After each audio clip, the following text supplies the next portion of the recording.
Today is a very, very sad day for YouTube. 1 month ago, Matthew Patrick, also known as MATPAT from Game Theory, made a video of him quitting. And we're going to be watching his final Game Theory video. But first, if you haven't already watched his Goodbye Internet video, we're going to watch it today and go over it. It's not clickbait. On March 9th, I'll be hosting my last Theory It's episode, March 9th. at which point I'll be handing off the channels to someone else.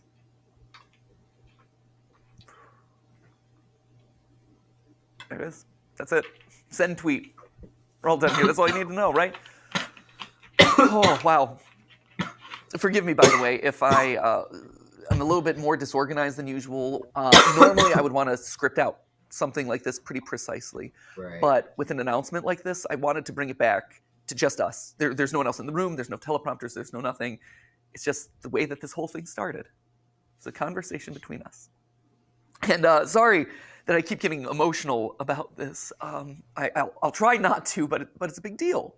You know, like, if you think about it, this channel is Steph and my first child, really. Before we had Ollie, before we had Skip, MATPAT, like, it was this. This was our baby. This channel has been going for 13 years. 13? I think in total it's somewhere around like 1,200 theories. And only half of those are FNAF. Shocking. I know, we actually did stuff that wasn't FNAF related. But this has been a literal third of my life. And I'm going to miss you. Oh my gosh, I'm going to cry. I value what we have here. I value this conversation, this openness, this relationship that we share. And I'm sad that I won't be able to see you every week. Which then I guess prompts the question of, like, why?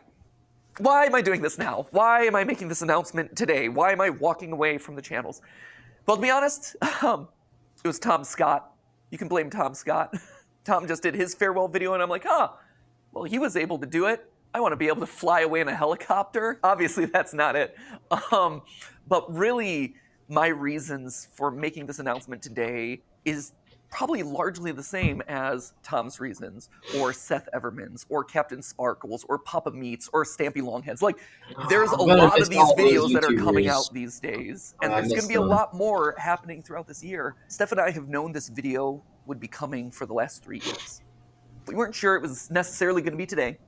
We didn't know exactly when it would fall, but we knew it was going to happen eventually. That's why over the last couple of years, we've been staffing up so much. That's why we partnered with a larger company to help run the channels. That's why we've been spending so much time outside of this box, training up the team to make the best videos that they can. Because we knew that we couldn't do this forever. We knew that, honestly, we didn't want to do this forever. For as much as I love you, and I love overthinking things, and I love theorizing, I don't love late nights. I don't love the fact... I can relate to that. Editing, that's a very hard process on making YouTube videos. Editing is hard. If you're a small YouTuber or big YouTuber, it doesn't matter. Editing is hard. I get MATPAT.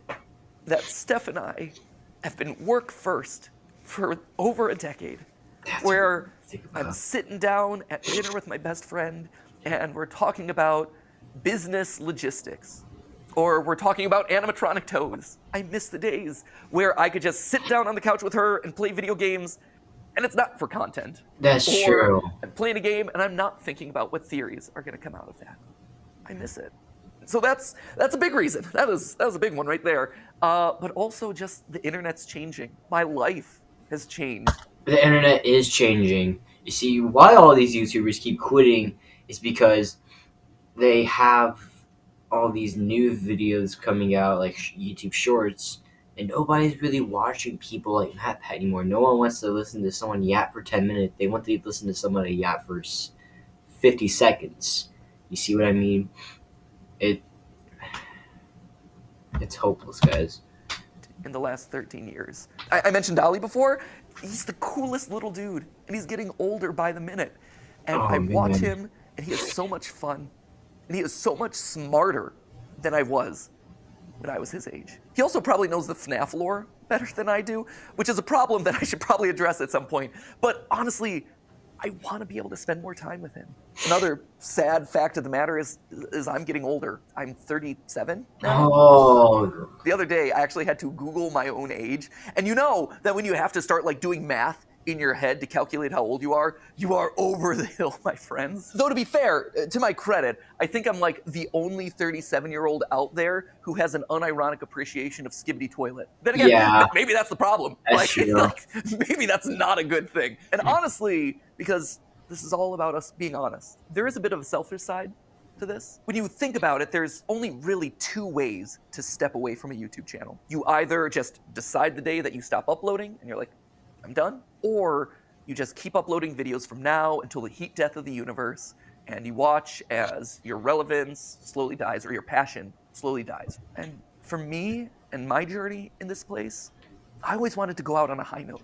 And when you stop and look at the last year, this has been the best year in the theorist lifespan ever. Like, no joke. It is our highest view year.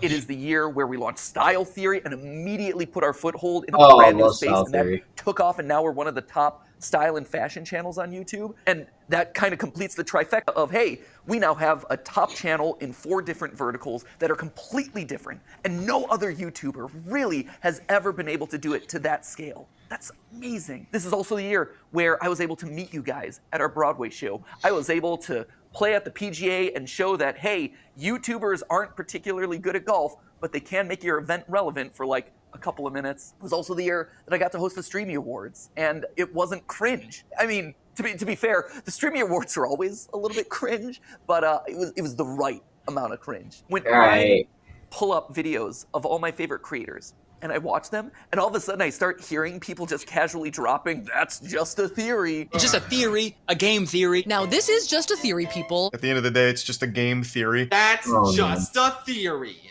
A Freebirds theory. Also a lot of lore, so if you're a big theory head, proceed at your own risk. I did not know about this theory. That's a theory. Okay. That right there, that is incredible. It is. That's the note that I want to leave on. And that's how you just know it's the right time. All of those reasons coming together, saying, hey, this is the moment. And that's hard to say, because change is scary. Change is hard. But sometimes the right decision isn't the easy decision. The easy decision would just be to carry on doing this and do FNAF Part 332. But that wouldn't be the right decision. I think the best way to explain it is with a video game analogy. Feels appropriate, right? Whoa, it's game theory. Ha! Did it. Check the game part of it off. But the way I like to think about it is Earthbound. I think I've made it pretty clear over the years that is, without question, my favorite game of all time. Sans' Nest, all that, you're all familiar with that. But what you might not be familiar with at this point is how the game ends. At the end of Earthbound, after you save the world, everything opens up to you. You can revisit every single location that you've been to. You can talk to every NPC that you met on your journey. And it's this incredible moment as a gamer. You see just how many lives have been impacted thanks to your journey. And then after spending as much time as you want talking to all those people, you end up back home. You go back to where it all began, where you were just a kid waking up in bed and starting your adventure. And even though your mom's there and your dog's there and your weird telephone dad's there, it feels different somehow. Like, sure, this is still a place of love and acceptance and comfort and security, but you just don't quite fit anymore. Because you just traveled the world. You made all these new friends. You are different. You grew up. And your relationship with this place grows up. Be quiet. In case you couldn't tell, I'm Ness, which I guess would also mean that I'm also Sans. But I was also Ness in the FNAF movie, which just opens up all sorts of weird canon. Slap a thumbnail on that one. So anyway, there you have it. That is why I'm leaving. I hope you can understand. But that obviously begs the question of, like, what happens to the channels? Well, for the next 10 weeks, we're going to have ourselves a big old going away party. If Unis Honest taught us anything, it taught us that you probably shouldn't use urine for a personal sauna. But if Unis Honest taught us 2 things, one was to not soak in your own urine, but 2 was to appreciate the time that you have left. So that's why over the next 10 weeks, we're going to have a bunch of theories that are going to be a lot of fun, revisiting old favorites, getting some hello, closure on things. We're going to neighbor. see some familiar faces, a lot of awesome stuff. Although to be fair, I think it's 9 weeks, and I think we counted this one as week 1. That was stupid of us. That, my friends, is how you wind up getting Wario being 10 feet tall. Mathematical rigor. Should have double-checked the numbers. So I have 9 theories left on each of the channels, but we're going to call them MATPAT's Final 10 because that just sounds better. At which point then on March 9th, we're going to have that big going-away celebration. That's tomorrow. MATPAT's Final Theory. That's and I tomorrow. just dust away. I stand astride my Music Man, and I just whipping Nene off into the distance. Whipping and then Nene. something special happens. Do the channels go away with me? No, actually. I've always thought that anyone can be a theorist, right? If you are passionate about a topic and you love to overthink it and over-research it, then congratulations, you're a theorist. And that could range from, hey, I have family recipes that I'm constantly looking to refine, to, hey, I want to create the perfect fantasy sports team. Because here's the thing, sports pros, at the end of the day, if you are in the statistics and numbers and doing calculations to see if your team won or lost, you're just playing a glorified Dungeons and Dragons game. I hate to break it to you, you're one of us, my friends. And sure, game theory is a format that I created. It's a show with this very excitable host who makes a lot of cringy dad jokes and says the word lore a lot. But at the end of the day, it's more than just the host. It is a show. It is a format. And in a broader sense, it is a state of mind. It's a way of thinking and approaching the world around you. It's more than just the host. And when you think about it, not a lot of YouTube channels function that way. We're special in that regard. Like, you're not going to be able to get another Markiplier stepping into the Markiplier channel. That's and true. You're never going to be able to recreate Jenna Marbles. And to be honest, you're never going to get another MATPAT either. But you can have another game theorist. You can have another film theorist or food theorist or style theorist. I think in a lot of ways, we almost function kind of like the Doctor Who of YouTube, where as one host fades away, a new one kind of respawns in their place. And they're able to put their own unique spin and flavor on the format and make it their unique thing. You have eras of the different theorist channels. And so, you know, my era is fading away and someone new is coming in. Maybe this is the David Tennant to Matt Smith transition, right? That was good, solid series of episodes right there. So who then is going to be taking over the channels? Well, Yeah, I want to know don't that. know I if actually you've wanna know noticed this, but fewer and fewer of the words that I'm saying in any given episode are actually mine. If you go down to the credits, you can actually see in the description that there are certain names that have been appearing more and more frequently. Like, yeah, I'm listed on every single one as the writer because I touch every single script, I polish it into my voice. But in all honesty, the bulk of what I'm saying is coming from someone else. It's their research, it's their work. Why should they have to filter their creativity through my voice? I've always envisioned these channels as a place where we could spotlight all sorts of creators. I mean, it even goes back to the original URL of this channel, right? It isn't game theory, it was always the game theorists. Because this is a place where you could find a lot of like-minded creators, all with a passion for gaming and education. That's why we had the partner shows like Gaijin Goomba with Culture Shock, or Drake with Smash History, or Ryder with A Brief History, or Austin with The Science, and Lee with Breakdown. They were all here because we all had a similar goal, to educate people through the lens of gaming. And then YouTube pivoted and then made it so that way doing a channel in that style doesn't really work anymore. But we still tried to keep that ethos alive by making sure that we're regularly covering small indie projects. Stuff like OnlyCans, like Mandela Catalog, like OWO. The Mandela OWO. Catalog. See? I learned. But if we're doing that for all these other creators, why aren't we doing it for the creators on our own staff who have been in the trenches doing the research, writing these words to deliver to you over the last couple of years? I have been fortunate. I have been so blessed to have this platform available to me that you've given me over the last 13 years. He does but I think deserve now it's it. time to pass it on to the next generation. It's time to give someone else a shot. But I realize that I'm getting off track here. So back to the question, who's taken over? First off, it's not going to one person, but rather 4. I would not wish my schedule on anyone. Like, sure, I'm willing to not sleep for the last 13 years of my life, but I feel like as Old Man YouTube passing this along to the next generation, I should probably do my best to try and make it more sustainable for them. It's also going to people that you're already familiar with. You've seen them showing up in shorts. You've seen them here on the couch with me for GT Live. You've sometimes seen them washing their hair with me in my own shower. Don't read too much into that, but it is accurate. Most importantly, though, they're each an expert in their own individual subject matter, and they've been spearheading the creative of the channels for the better part of the last year. And I think what's maybe the most fascinating about all of this is that each of the 4 of them come to us from a completely different angle. You know, so for instance, you have Lee, right? Lee's going to be taking over film theory, and Lee has been with us Film for theory. 10 years. 10 10 years. years. It's crazy. I believe he was actually editor number 3 for the channels. We had Ronnie, and then we had Ryder, Foot of a Ferret, and then we had Lee. I think his first theory that he ever worked on was Rosalina's Peach's daughter, Peach is Dead. One of my all-time favorite episodes that we've ever done on the channel. And over time, he rose up. He had his own show on the channel here. He had Breakdown, which were these just beautiful documentaries that were edited in such an incredible way. And since then, he's been spearheading a lot of the creative on both the writing and the visual side. And then, of course, you have Amy over on Style Theory.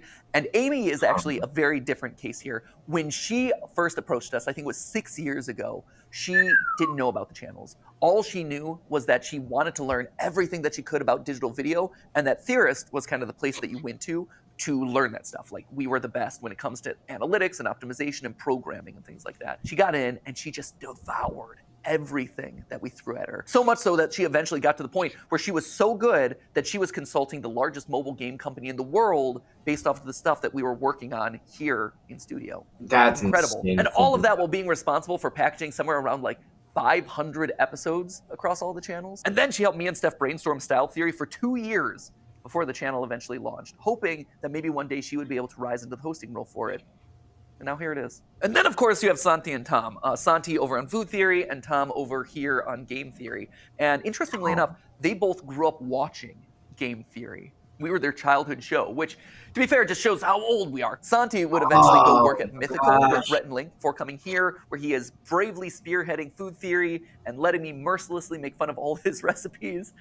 He's much better than I give him credit for. I just like giving him a hard time. And then Tom, he worked at Disney and Fox, but he knew all along that he wanted to be here, right? Like, this was his aspirational goal. He wanted to write here. He emailed us a cold email outreach. We just miraculously saw it, decided to audition him, and he crushed it. His first episode that he worked on was actually watching every single installment of the Pokemon anime to calculate Pikachu's level. And to be fair, that was his pitch. Like, I have asked people to do some crazy things in the past, but not even I'm that brutal. Like, you can only watch Team Rocket blast off so many times, but he's like, this is an episode I'm passionate about. I think I'm gonna knock it out of the ballpark, and I'm gonna show you how committed I am. And he has been so committed ever since. So committed, in fact, that I told him, hey, if you're joining the channels, you do realize that you're gonna have to read every single FNAF book. And he's like, boom, he did it. And we're up here going crazy in the FNAF addict. But not only did he read every FNAF novel, he also read every single Hello Neighbor book. Yeah, he went that far. Currently, he's working his way to Bendy because the new movie's coming up. If nothing else, I think that really proves his level of commitment and also his appropriate level of insanity. He's a bit off the cuff at times. Like, I don't know if you saw on a recent GT Live, but Tom was here on the couch with me, and he actually denied that the moon existed, which was a choice. Main character from the chat says, that sounds like somebody who doesn't have a flag on the moon. I mean, that's if you believe it's even there.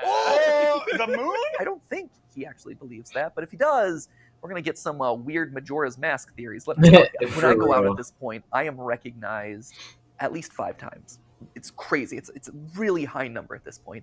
And it's a fascinating split because 50% of the time it's like, oh my gosh, you're MATPAT. You were my childhood. I loved watching your FNAF theories. And I'm always like, well, you know, FNAF's still going. And they're like, what? No way. And we talk about the new game and it's always really fun. But the other half is, oh my gosh, you're MATPAT. You are my childhood. I'm watching you right now. I loved your most recent theory. That's awesome. That's such an honor. I have been so honored to be a part of all of your lives. But I think it's time for someone else to have that honor. I think it's time for someone else to get to ruin some childhoods. And that just kind of leaves us with one final question, right? Which is, what about me? You know, where do I go? Do I just retire to a beach somewhere? Do I whip a nene off into the distance? No. I'll still be here. Obviously, first off, we've got our final 10 episodes, like I said. So that's, well, it wasn't 10 episodes. However many episodes are left between now and March 9th, we got those. I'm going to be on GT Live from now until the foreseeable future, probably until the end of the summer. That feels about right. And then we have the big going away video on March 9th. After that, I, stand aside as Santi, Lee, Amy, and Tom step up and take over the hosting role. But I'm still going to be here. I'm still going to be alongside the creative directors talking about programming, brainstorming ideas for upcoming episodes. That's awesome. I love that. I don't want to give that up. But the other cool thing about this is that it opens up the door for me to turn the script. For the last 13 years, I've been commenting on other people's IP, but now that I'm stepping out of those roles, I get to create the IP. Still as a part of Theorist, but I get to create things that are going to challenge those new hosts of the channel. Things that I've had in the back of my mind from years of studying media that I can now make a reality, and the channels can comment on them. Things like, for instance, I have a lo-fi mystery series that I think you're really gonna dig. It's basically like if you took a lo-fi channel and applied an ARG narrative to it, it becomes lore-fi. I am so stoked about this. The music is sounding really good. The animations are coming together really well. That's going to be launching in a couple weeks. We'll see if Lee over on Film Theory is going to be able to solve it. In April, I'm actually going to be coming back onto Style Theory to host a giant fashion show that we're doing there. We all collectively had this thought of like, hey, online brands, online influencers are coming up with their own apparel lines. Why is there no place to showcase that sort of stuff? And then it hit us like, hey, we have a style and fashion channel. Why aren't we doing it ourselves? Creators in Fashion by Style Theory, that is coming to you in April, hosted by me. Some of the time that I'm not hosting the channels, I'm going to be practicing my runway walk. Because let me tell you, if I'm sashaying down the runway, if I'm stomping the runway, it's not going to be pretty right now. So I need to practice that a little bit. There's also this animation show that we did a pilot for in like the middle of last year. It's basically like if you took Gravity Falls, but aged it up and made it about adulting. It's really, really solid. And also there's this video game idea that I want to do for like so long that I've never had the opportunity to really like dive into and make reality. But now it's my chance to step into the role of Scott Cawthon and challenge the new game theorist. There's always been the memes about, are Scott Cawthon and I the same person? Not yet, but who knows? Maybe starting later this year. And those are just the immediate things that I have on my to-do list because I want to make fun, cool things for you. And even if it's not a weekly episode, I still want to give those things to you because I think you'll like them. You matter to me. You are so important to me. Every single one of those people who stop me on the street, it's an honor, right? It's interesting.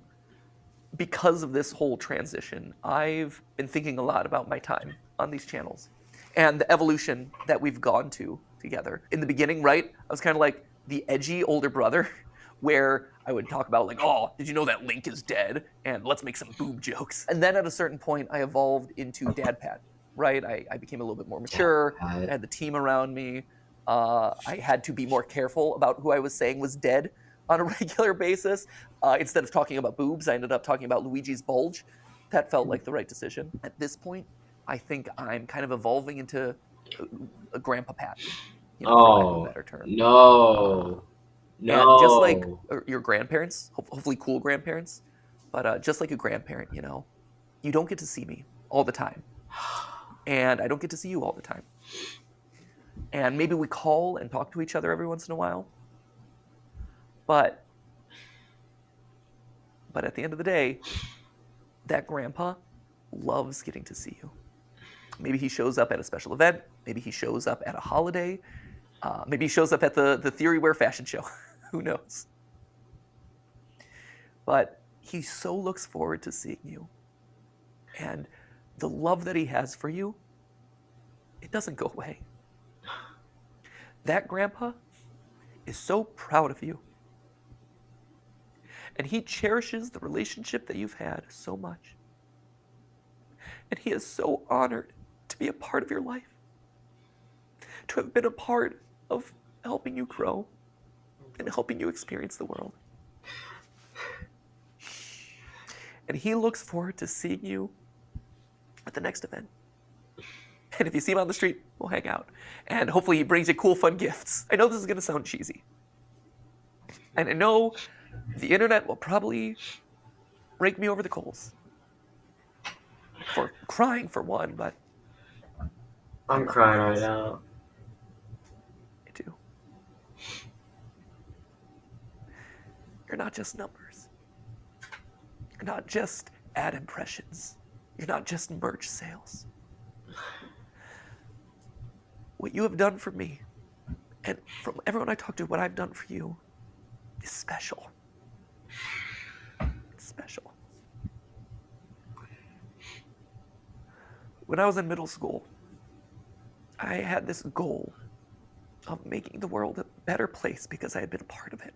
It didn't have to be big. It didn't have to be curing cancer. But I wanted there to have been a ripple impact. Just because I was there. Butterfly effect and all that. You've done it, man. We've done it. I think we've been able to achieve something great here. Yeah. You have taken me on the wildest, craziest 13-year ride of my life. And I'm so grateful. So, Grandpa Pat is going to sign out now. Oh. And I'll be around for a couple more weeks. I'll be living around the house for a while. We'll have a big family reunion celebration. Then I'll go off to my little shack in the woods, my retirement home down in Florida, and I'll pop in every once in a while.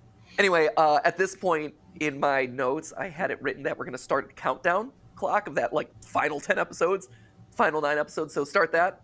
I don't know what it's going to look like yet. Hopefully the editors don't rip off Unasanas too much. If they do, I hope they change it. 9 theories And with that, remain. I'm going to say, for one of the final times, not the final time, but one of the final times. It's just a theory. As always, my friends, remember, it's just a theory. A game theory. A game theory. Thank you. Thank you for watching.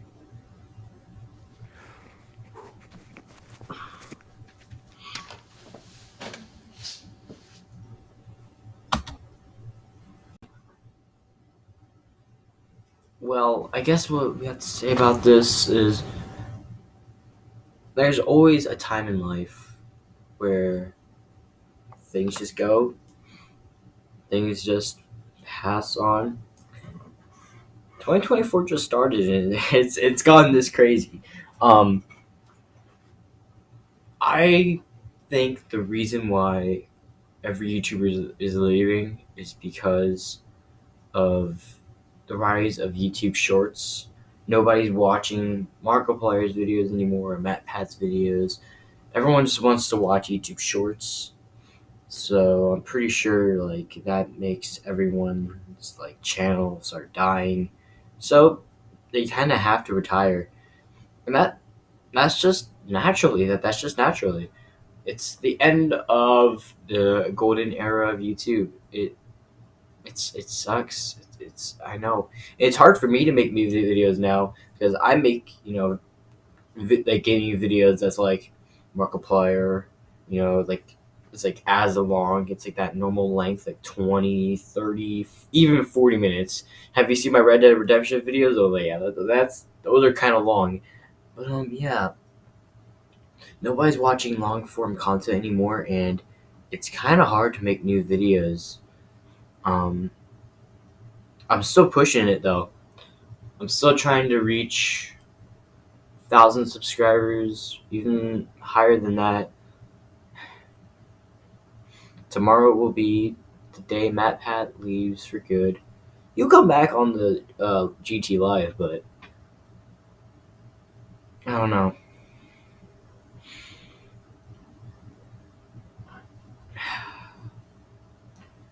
Golden era of YouTube is over. We've grown up. I mean, I'm just gonna say it right now. It's hard to think about. But yeah, we're not little kids anymore. Not like how it used to be back then in 2017. Oh, that was 7 years ago. 2017 was 7 years ago. Yeah. I don't know.